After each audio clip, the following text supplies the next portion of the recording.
Praise God. Magandang umaga po sa inyo lahat.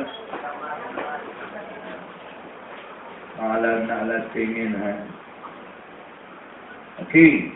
Dahil po tayo po ay magpapatuloy sa ating nagkaroon ng break na pag-aaral tungkol po sa banal na Espiritu.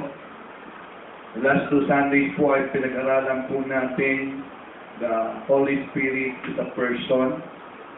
Pag sinasabi pong person, siya po ay may personality, meron po siyang intellect, meron po siyang emotion, meron po siyang will na talagang maaasahan po natin.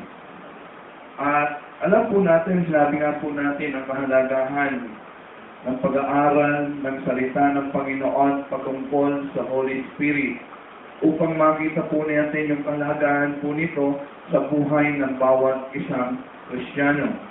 Kaya nga po, ngayong umaga, pag-aaralan po natin ang madalas po na minsan mga question na marami,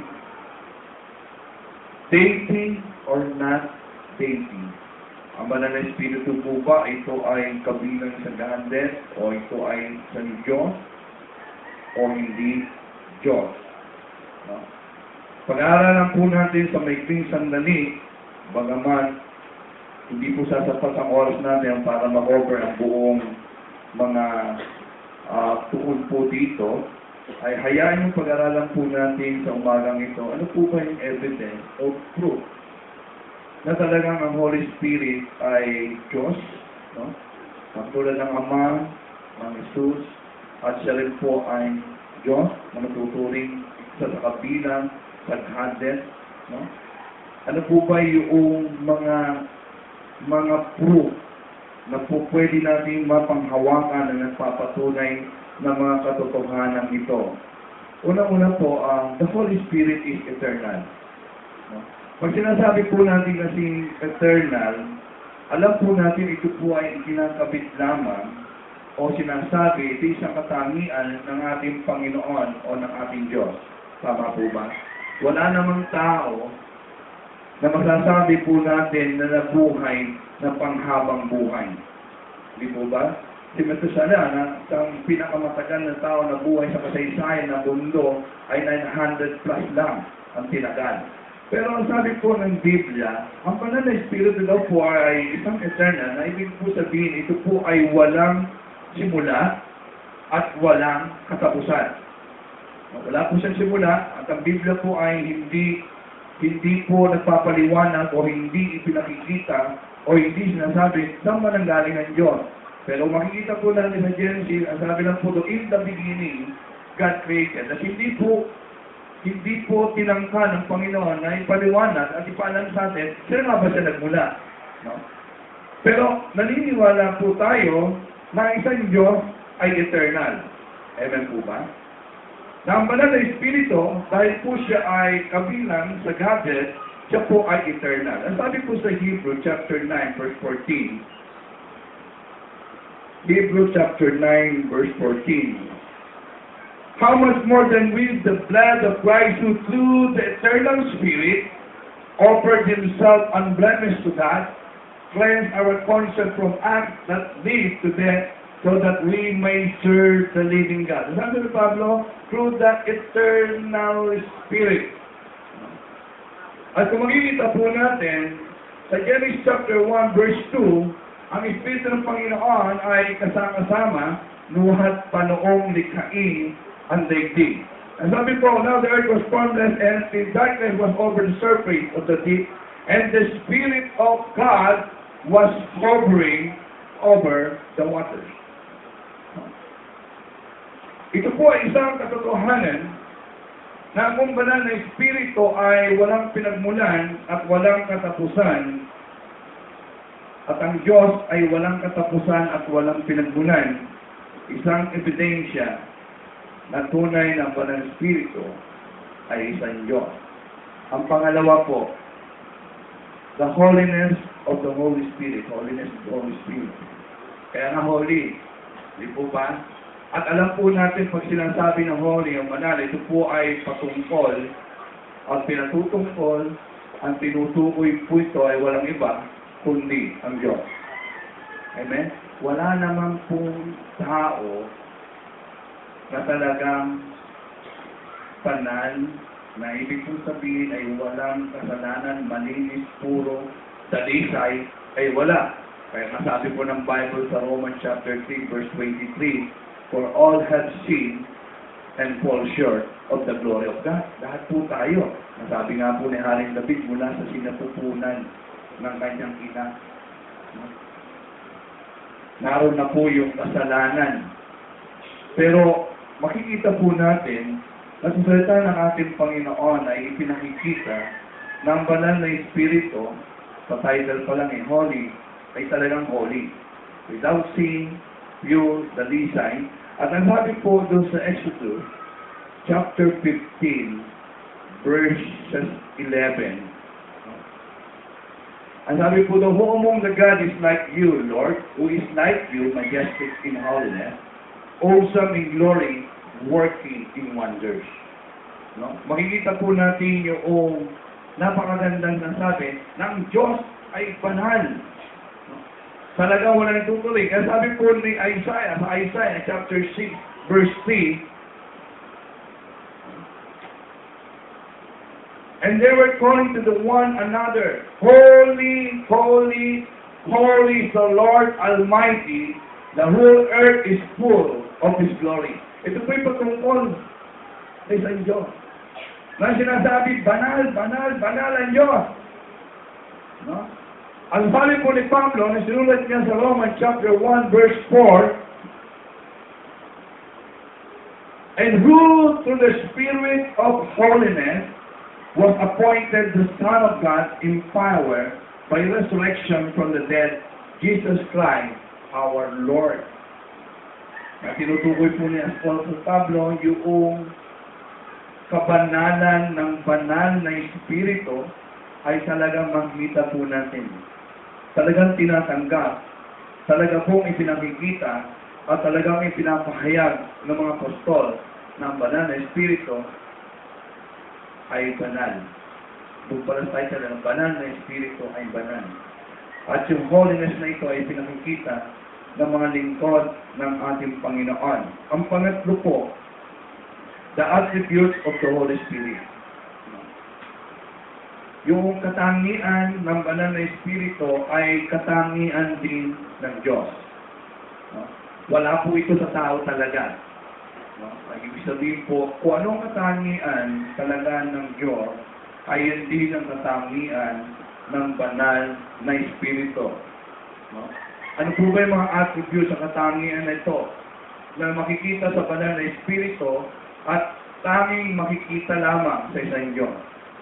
Unang-una po, omnipresent. Ano po sinasabi? Pag sasabi na po natin omnipresent.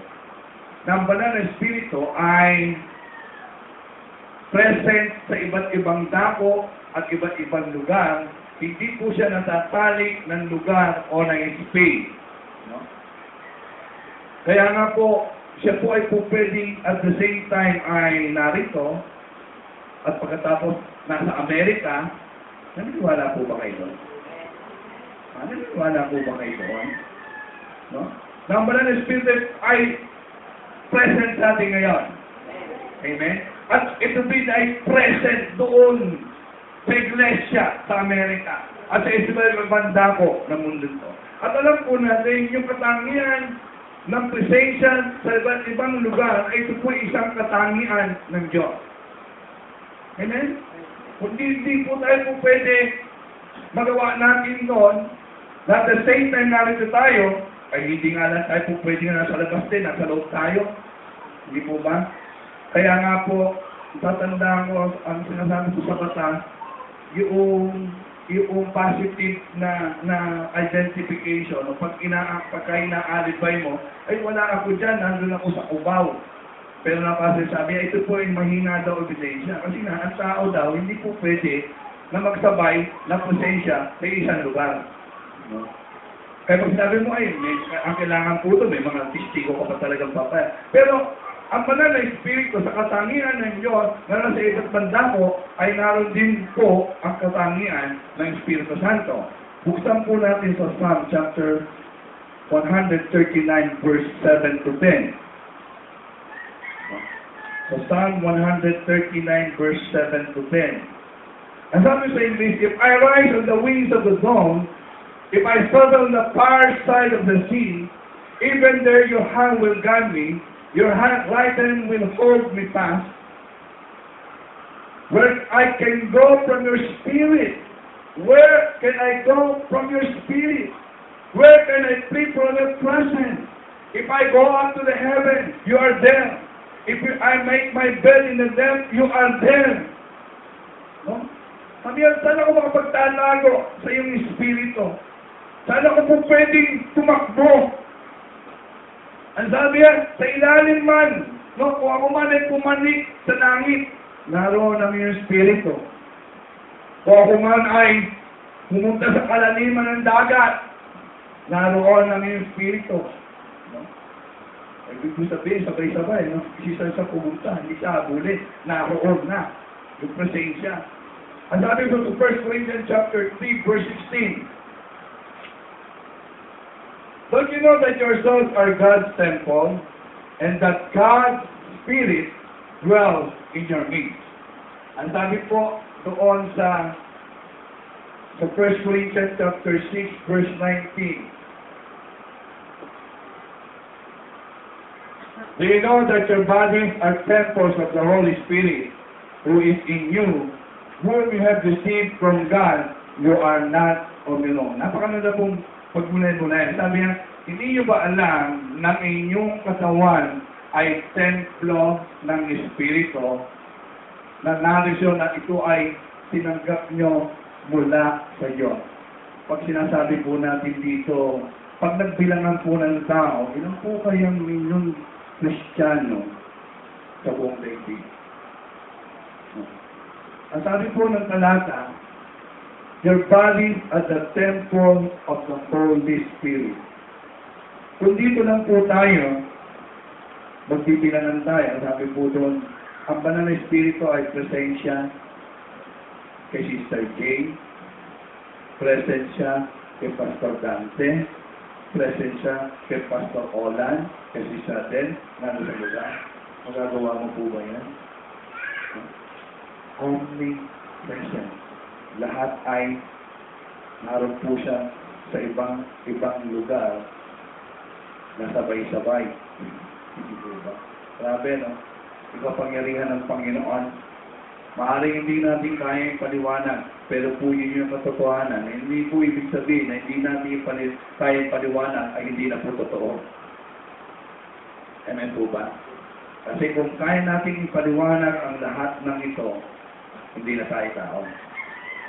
Just na rin tayo.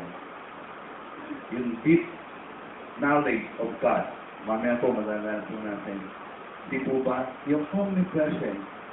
Saka, makikita po natin talaga yung kapangyarihan ng ating Panginoon. Na alam natin, yung presensya ng Diyos ay nasa atin. Pagkat yung kanyang banal na Espiritu ay ipinagkatiwala ng ating Panginoon sa bawat isang Kristiyano. Mahalaga po yun. Ang pangalawa po na attributes ay omniscience. Pag sinasabi po omniscience, alam po natin, all-knowing. Alam ang lahat. Ang tao po, limited lang po ang knowledge po nila. Tama po ba? Ang teacher po, limited ang knowledge nila. Tama po ba, mag-unit? Hindi po ba? Kaya po yung teacher, meron po silang parang meron silang master. No, master po siya. Ang master po nila is English, major in English. Yun po yung pinag-iingihan po nila maigit sa English. Eh, miski naman po minsan, master na ng English, hindi pa rin masasabi na alam po nila lahat yung mga bagay po nito. Meron po kakulangan. Miski po ang doktor limitado po ang kaalaman po ng doktor. Amen po ba? Limitado lang Miski na may espesyalidad ang bawat isang doktor, pero limited po siya. Kaya po hindi po pwede na ikaw kung konsulta sa isang doktor, ang kanyang specialization, ang specialize po niya ay sa baga, ay kukonsulta mo po sa kanya, ay sa puso, hindi niya po kabisado eh. Limited lang po knowledge ng tao eh. Lahat po tayo ay may hangganan ang ating kakayanan malaman ang mga bagay sa mundong ito. Lahat tayo ay may kakulangan na ipapaliwanag ang lahat ng bagay at sa mundo pong ito. Pero ang banal na Espiritu, ang Diyos, sinasabi ko isang attribute po niya, He is omniscient. Alam niya po ang lahat, hindi po siya limitado ng kaalaman ng mga tao. Kaya nga po sa banal na salita ng ating Panginoon, ang tagal bago natuklasan ng tao, ang mundo pala ay bilog. Kaya sinasabi na nga po doon, na sinabi na ng Panginoon, He sits on the circle of the earth. Gusto pala kaalaman, dito lang pala, pati science yun. Pati yung mga sakit, narito po eh. So, ibig ko sabihin, kung pag-uusapan ng kaalaman na limitless, o walang katapusan, walang hangganan, tayo po ay, ang tinutukoy po ng salita ng Panginoon, ito po ay, ang Panginoon lamang ang may kakayanan ng ganoong kaalaman. Tingnan niyo po sa Isaiah chapter 40, verse 13 to 14. Napakaganda po yung sinabi po rito eh. Isaiah chapter 14, verse 13 to 14. Ang sabi po dyan, who can fathom the Spirit of the Lord? Or instruct the Lord as His counselor? Whom did the Lord consult to enlighten him? And who taught him the right way? Who was in that taught him knowledge or show him the path of understanding? No one. Sino magtuturo sa Panginoon? Wala sino ang kailangan na sangguniin ng ating Panginoon upang maunawayan at wala. At sabi po ni Pablo sa kanyang sulat sa 1 Corinthians chapter 2, verse 10 to 11, these are the things God has revealed to us by His Spirit. The Spirit searches all things, even the deep things of God. For who knows a person's thought except their own spirit within them? In the same way, no one knows the thought of God except the Spirit of God. Wow. Yung tao daw ang nakakaalam lang sa kanyang sarili ay yung kanyang isipan, yung kanyang pinaplano, yung kanyang sarili. Tama po ba? Hindi mo alam yon. Pero ang sabi po dito, ang Espiritu daw po ng ating Panginoon know the thought of God.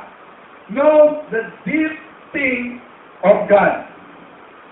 Kaya sabi po natin, Panginoon, saya, your thoughts are not my thoughts. Your ways are not my ways. Pero ang banal na Espiritu, dahil siya po ay omniscient, alam niya kung ano ang nais ng ating Panginoon. At ang sabi po sa 1 Corinthians chapter 2, verse 13, is that this is what we speak, not in words taught us by human wisdom, but in words taught by the Spirit, explaining spiritual realities with the Spirit-taught word. Ang galing, ano? Ang Espiritu daw po ang siyang magpapaunawa sa atin. Magbibigay ng kaalaman sa atin ng mga katotohanang espiritual na nais ng Diyos na matutunan po natin. Kaya mahalaga po ang banal na Espiritu eh. Kaya marami pong mga tao ang nandidiscourage dahil nananangan po sila sa sarili ng kakayanan upang maalam at maarok ang salita ng ating Panginoon. Mahalaga po tayong kapatid, alam ng Espiritu ang nais ng Panginoon na mangyari sa bawat isa sa atin. Alam niya yung plano ng Diyos. Alam niya yung naisin ng Diyos. Yung kalooban ng Diyos sa bawat isa sa atin. Kaya minsan, misibasa po tayo ng basa ng Biblia, hindi po natin ito maunawaan. Kasi pilit natin inuunawa yung malalim na mga turo't aral na ito sa pamamagitan ng ating karunungan. Ang kailangan po natin matutunan ay lumuhod at tunay na humingi ng kaalaman na nagbubuhat sa banal na Espiritu. Bakit po natuto mga apostol? Dahil hindi naman po sila magagaling. Ang sabi po doon sa John chapter 14, verse 6 at 26. Okay, bigyan ng sundan. Sa huli po na yan. Sa John chapter 14, verse 26. Late na po ito naman ng dito. Ang sabi po dito, sa 26, ngunit ang patnubay, ang Espiritu Santo, ay susubuin ng Ama sa pangalan ko, ang siyang magtuturo sa inyo ng lahat ng bagay at magpapaalala ng lahat ng sinabi ko sa inyo. Napakaganda po, sabi niya, ang Espiritu Santo ang magtuturo sa inyo ng lahat ng bagay. Eh kung hindi po omnisciential, hindi po yung masasabi ng ating Panginoon. Pag-alis ko, susubuin ng Ama ang banal na Espiritu. At siya ang magtuturo sa inyo ng lahat ng bagay. Wow! Lahat ng bagay. Sino po ba may kaalaman sa atin dito ng lahat ng bagay? Wala po, no? Pero po yung sinabi ng ating Panginoon sa mga puso, huwag kayong mag-alala. Bagamat ako'y lalayo, bagamat ako'y wala na sa inyo, ang banal na Espiritu magtuturo sa inyo ng lahat ng bagay. Ang sabi pa niya doon, at siya yung magpapaalala sa inyo ng lahat ng mga itinuro ko sa inyo. Hindi po ba? Kaya nga po, mahalaga po sa atin ito eh. The Holy Spirit is omniscient, all-knowing. Kaya minsan po, siguro po, kung kayo po ay nakakaranas, minsan yung hindi mo na alam, biglang may dadating ng mga revelation po sa iyo. Ng banal na Espiritu. Pero it doesn't mean na hindi po kayo mag-aaral. Hello? Hindi kayo mag-aaral sa Word of God. Ano yan? Magic. Dala-dala na lang yung dadating na lang sa inyo yung mga talata ng Biblia. Kung hindi nyo alam. Masabi dito, magpapaalala. Magtuturo at magpapaalala. Yung mga bagay, sabi yung mga itinuro siya, papaalala naman ng Espiritu. Bakit nakalimutan yun? Dahil nga yung isip, yung utak, ay limitado. Minsan nakakalimutan natin. Lalo na pagka nagkakaroon na ng edad, medyo nababawasan na yung talas ng memorya. Pero sabi po dito, ang banal na Espiritu daw ang siyang magtuturo at magpaalala. Eh, paano ko magpagtuturo kung hindi mo maalam ang tuturo mo? Di po ba? Paano mo ipapaalala kung hindi mo rin alam yung ipapaalala mo? Di po ba? Hindi ka lang po yun eh. Kaya nga, ang banal na Spirit is omniscient. Pagkat tayo po ay tunay lamang na magtitiwala sa banal na Espiritu. Hihingi sa Kanya ng gabay upang maunawaan natin ang salita natin Panginoon. Hindi tayo mabibigo kasi minapangako natin Panginoon. Siya daw yung magtuturo sa atin at magpapaalala kung tayo wala. Ang pangatlo pong attributes, omnipotent. Pag sinasabi kong omnipotent is all-powerful. God is powerful. Amen po ba? Walang sino man na makakahadlang sa Kanya. When He acts, who can reverse you? Dito ba? Wala. Pag sinabi niya sa tao, your time is up. Hindi siya madisina po. Hindi niya po pwedeng palawigin o dagdagan ng maraming pamahababang buhay. O, magtugtungan niya 1 buwan, 2 buwan. Pero kung sinabi ng Panginoon ng ganyan ka na, edad 60 ka lang. Kaya sabi niya po doon sa mayamang hangal na nangarap, hindi po ba sabi niya, hangal, ngayong gabi, kukunin ko yung kaluluwa. Hindi po ba? Wala tayong laban sa Panginoon. Ang bansa ay walang laban sa Panginoon. Yung mga ini-stack nila mga nuclear weapons ay walang laban sa Panginoon pagkat He is all powerful. Diba? It's very powerful. Ganun din po yung banal na Espiritu. He is very powerful. Minsan kasi po yung creation ay ina-ascribe po sa banal na Espiritu. Ano po ba yung mga ito? Siguro bago po sa ating pangdinig. Ha? Ang banal na Espiritu pa ay iba siya po lumikha ng mga bagay ito. Buksan niyo po ang Bible niyo sa Job, chapter 26, verse 13. Job chapter 26, verse 13. By his breath, the skies became fair, his hand prints the gliding serpent. Sa iba pong sinatawag nito ay spirit. O yung breath is called spirit. Yung gliding serpent po dyan ay crooked serpent. No? Ang sabi po doon sa Job 26, verse 6, by his spirit, he had garnished the heavenly, his hand has formed the crooked serpent. Sa King James Version translation ng Bible. Sabi po, his hand has formed the crooked serpent. By his spirit, he had garnished the heaven. Kung babalik po tayo sa creation, sa Genesis chapter 1, no? Makikita po natin doon sa verse 6, nung sabihin ng ating Panginoon, magkaroon ng kalawakan na maghahati sa tubig upang ito'y magkahiwalay. Parang, kung imagine po natin, pinaghiwalay, parang ikakabit po natin sa Job, nung makita po ito, yung banal na Espiritu, ang managlagay ng mga bawang ito. At ang sabi po doon, okay, sa Isaiah chapter 40, verse 26. Ang sabi doon, the God said, let us make mankind in our... Genesis na yan, wala. Isaiah chapter 40, verse 26. Okay, mga na, Isaiah chapter 40, verse 26.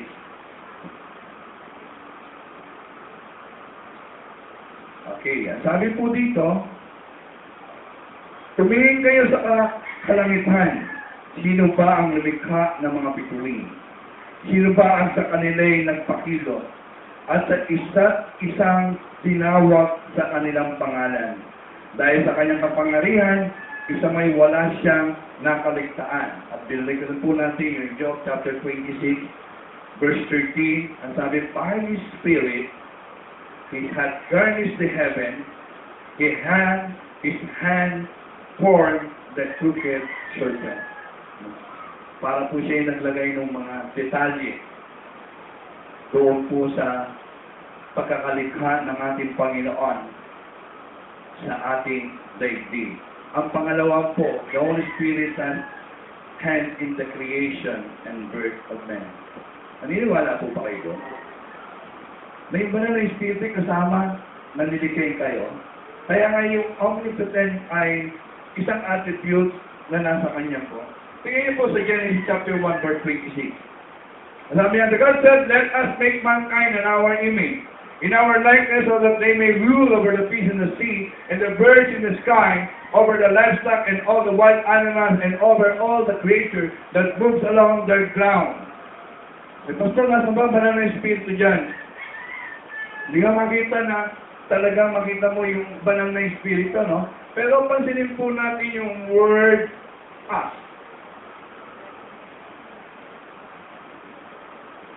Sino po ang kausap ng Panginoon dyan? Angel? The angels are created beings. Hello? So, wala po silang kapasidad na makasama sa creation. Ang sabi ng Panginoon, let us make man in our image. And we believe in Trinity. God is one. Lalo po yung mga tatlong personalidad na bibigay sa Kanya. Doon po sa Psalm chapter 104, verse 29 to 13, when you hide your face, they are terrified. When you take away their breath, they die and return to the dust. When you send your spirit, they are created and renew the face of the ground. When you send your spirit, they were created and renew the face of the ground. Pag binasa po natin ng buo ang Psalm 104, the writer of this psalm ay hinahabi niya po, ay pinakikita niya po yung lahat ng creation ng ating Panginoon. Kaya po pagdating po doon sa chapter, sa 104 chapter, verses 29 to 30, ang sabi niya po doon, lahat ng mga nilikamong yan, sabi niya, when you hide your face, they are terrified. When you take away their breath, they die and return to the dust. When you send your spirit, they are created and renew the face of the earth or the ground. The Holy Spirit has part in the creation and birth of man. Pangatlo po, the Holy Spirit impart life. Siya po ay nagbibigay ng buhay. Sa ating pagkakalikha sa Genesis chapter 2 verse 7. Then the Lord God formed a man from the dust of the ground and breathed into his nostril the breath of life. And the man became a living being. Kaya wag po kayo maniniwala na kayo'y galing sa unggoy. Baka meron pa po naniniwala dito na galing kayo sa unggoy. Magtaas lang kayo ng kamay para mag-one-on-one tayo mamaya. Hello? Wala na, no? Kasi talagang, biruin mo naman, may mga tao na naisip na siya ay galing sa unggoy, samantala yung kamay ng Panginoon mismo ang humubog sa kanya. O yung kapangyarihan ng Panginoon mismo ang nag-create sa kanya. At yung banal na espiritu na ito ay ibuga, no? sa doon sa unang tao na nilikha ng Panginoon, yung breath of life, he became a living being. Tapos meron susupot na Darwin, sasabihin lamang niya na ang tao ay produkto ng unggoy. Allah, bahala kayo sa buhay niyo, basta ako, nilikha ako ng Diyos. Maniwala kayo sa hindi, talo pa rin kayo. Kaya doon sa aming cell group doon, huwag kayo maniniwala kasi sana wala na po sanang unggoy ngayon. Kung kayo ay nanggaling sa unggoy. Naubos na sapat ang unggoy. Pero hanggang ngayon may unggoy pa. Ang sabi ko, napakaganda po, the Holy Spirit impart life, physically body natin, yung physical life natin, yung well-being natin. Kaya you move because God created you. The Holy Spirit created you. Hello? Ang pangalawa po, yung spiritual body natin, yung spiritual life natin, ay may bahagi ang banal na espiritu. Sabi po sa John chapter 6 verse 63, the Spirit gives life. Say amen to that. The Spirit gives life. The flesh counts for nothing. The word that is spoken to you, they are full of the Spirit and life. Ang pinag-uusapan po dito, hindi na ating physical na body. Ang pinag-uusapan po dito ay yung ating spiritual, yung ating kaluluwa. Na kaya po ito ay nabubuhay ay dahil ang banal na espiritu ang nagbibigay buhay sa atin. Na spiritual. Sa Romans chapter 8 verse 1. Therefore is now no condemnation. Chapter 8 verse 1. Tama, ano? Bakit nagkakalit siya? Yan. Okay. Una na yan. Natunay na ang banal na espiritu ay siya nagbibigay sa atin ng buhay. Nagkamali po sa Romans pa. Okay. Ang banal na espiritu din po ang nagbibigay ng kapangyarihan. Okay? Sa Acts chapter 1 verse 8. Acts chapter 1, verse 8. Siya po ay nagbibigay ng kapangyarihan. Okay. Buksan po natin ang ating Bible sa Acts chapter 1, verse 8. Sabi ng ating Panginoon sa kanyang mga apostol, Acts chapter 1, verse 8. Ngunit bibigyan kayo ng kapangyarihan pagbaba sa inyo ng Espiritu Santo at kayo magiging mga saksi ko sa Jerusalem, sa buong Judea at Samaria at hanggang sa dako sa dulo ng daigdig. Sabi po dito, at bibigyan kayo ng kapangyarihan. Sino ang bibigyan ng kapangyarihan? Ang banal na Espiritu. So makikita po natin sa ministry ng mga apostol ay nung ang banal na Espiritu ay bumaba sa kanila in the day of Pentecost, doon po nakita, nagmanifest ang kapangyarihan ng ating Panginoon. Di po ba yung signs, wonders, miracles ay talagang nakikita po natin. Sabi nga po doon, pag si Pedro daw po ay lumalakan, yung anino po ni Pedro ay nakakagaling. O kaya yung iba, inilalagay sa tabing daan. Baka sakali pag nadaanan sila, yung anino ay nga po sa kanila ay magkaroon po sila ng kagalingan.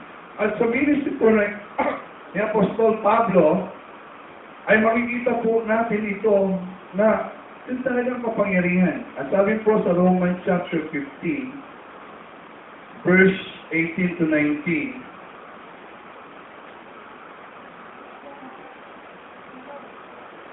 I will not venture to speak of anything except what Christ has accomplished through me, in leading the Gentiles to obey God what I have said and done. By the power of signs and wonders through the power of the Holy Spirit of God. So from Jerusalem all the way around the Illyricum, I have fully proclaimed the gospel of Christ. Sabi niya, by the power of signs and wonders, sabi niya, ito ay nanggagaling, ito binibigay ng Espiritu ng ating Panginoon. He is all powerful. He gives power. Kaya nga po, mahalaga po sa atin po eh. Kaya minsan ang marami po mga Kristiyano ang hahapay-hapay sa pananampalataya dahil wala po yung kapangyarihan ng banal na Espiritu. Kaya po natin pinag-aaralan po ito. Mahalaga po ito sa ating buhay, lalo na ang daigdig na ating pong nilalakaran ay very dangerous. Nakikita po natin ang patayan kabilang-kabila. Nakikita po natin ang talagang hindi katiyakan ng buhay ng bawat isa. We need the power of the Holy Spirit. Yung signs, wonders, miracles ay parang makita nila. Yung mga bagay na ito ay nagaganap sa ating iglesia, sa mga lingkod ng ating Panginoon, sa bawat Kristiyano, ay makita nila yung kapangyarihan ng banal na Espiritu. Pang-apat po, the Holy Spirit is expressly called God. Ang banal na Espiritu po ay talagang yung mga lingkod ng ating Panginoon, tinatawag talaga siya Diyos. Sa 2 Samuel chapter 23, verse 2 to 3, ay ganito po ang makikita po natin. Okay, buksan niyo po inyong Bible sa 2 Samuel chapter 23, verse 2 to 3. Basahin ko po sa inyo sa Tagalog. The Spirit of the Lord spoke to me. His word was on my tongue. So verse 3, sabi po, the God of Israel spoke. The Rock of Israel said to me, when one rules over people in righteousness, when he rules in the fear of God. Kung mapapansin niyo po, sa verse 2, ang sabi po, the Spirit of God spoke to me. Sa Tagalog po, nangusap sa pamamagitan ko ang Espiritu ni Yahweh. Ang salita niya ay nasa aking mga labi. At sa verse 3, ang sabi po, na sumulat ng sermon, ito ang salita ng Diyos, ng Israel. Ganito ang sinabi niya sa akin, ang haring namamahalang may katarungan at mamumunong may pagkatakot sa Diyos. Verse 2, speak of the Spirit of God. Verse 3, he called it God of Israel. At ang sabi po sa Acts chapter 5, verse 3 to 4. Then Peter said, Ananias, how is that Satan has so filled your heart that you have lied to the Holy Spirit and have kept for yourself some of the money you received from the land? Ang sabi niya, didn't it belong to you before it was sold, and after it was sold? Wasn't the money at your disposal? What made you think of doing such a thing? You have not lied just to human being, but to God. Ang sabi niya po doon sa ano, why do you lie to the Holy Spirit? Ang sabi niya po doon sa verse 4, you have not lied just to human being, but to God. Firstly, ang mga lingkod ng Panginoon ay sinasabi at pinakikita, kinoconfirm that the Holy Spirit is God. Pangapat, the Holy Spirit ay pangapat. Kung makikita po natin, kung manonotice po natin sa New Testament, ina-identify po ang banal na Espiritu na si Jehovah sa Old Testament. Pag sinasabi po yung word on name Jehovah, it is a sacred, no, sa mga Hudyo. At hindi po ito po pwedeng ikabit o isabi sa mga tao o sa mga bagay na wala pong koneksyon. It applies only to God. Ang pagtawag po ng Jehovah ay ito po ay ibinibigay lamang, ikinakabit lamang sa Diyos, hindi sa tao o hindi sa apang bagay. Ang sabi po doon sa Isaiah chapter 6 verse 8 to 10, para makita po natin yung comparison kung paano po ginamit ito. Ang sabi, then I heard the voice of the Lord saying, whom shall I send, and who will go for us? And I said, here I am, send me. But first time sabi, he said, go and tell these people, be ever hearing, but never understanding. Be ever seeing, but never perceiving. And sabi ko doon, I have a, make the heart of these people callous, make their ears dull, and close their eyes. Otherwise, they may see with their eyes, hear with their ears, understand with their heart, and turn to be healed. No? Makikita po natin ito, it's Isaiah, ang sinasabi ng Diyos, ito sinasabi ni Jehovah. Pero pagdating po doon sa Acts chapter 28, no, verse 25 to 27, ito po ang sabi. Okay. Acts chapter 28. No? Ang sabi po dito, nandun po siya po, sabi niya, they disagreed among themselves and began to live after Paul had made his final statement. Okay, take note. Ang sabi niya, the Holy Spirit spoke the truth to your ancestor when he said through Isaiah the prophet, go to these people and say, you will ever hearing, but never understanding, will be ever seeing, but never perceiving. For these people's heart are become callous, they hardly hear with their ears, and they have closed their eyes, otherwise they might see with their eyes, hear with their ears, understand with their heart, and turn, and I will heal them.